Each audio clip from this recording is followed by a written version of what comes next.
In Droogeham en omkrieten komen de hutfietsers in actie op de 23e editie van de Ronde van Kerspelen. Een wedstrijdverslag van verslagjouwer Andor Faber.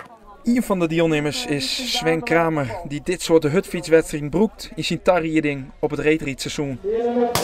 Het parcours van de Ronde van de Kerspelen gaat door de Frieske Wouden. De hutfietsers lezen 157 kilometer aan.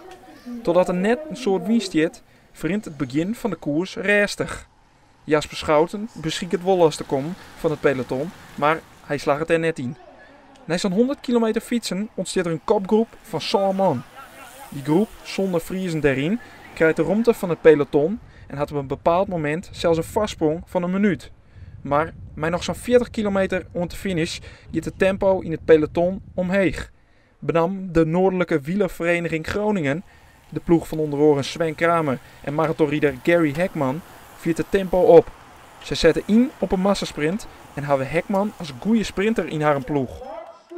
Op zo'n 15 kilometer voor de finish wordt de kopgroep inrekenen en dat betekent dat de Ronde van de Kerspelen eindigt zal in een massasprint.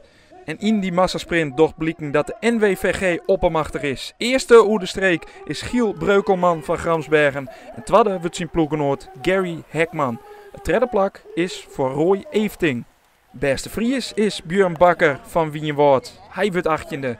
Maar de blommen bin joert voor de 19-jarige Giel Breukelman.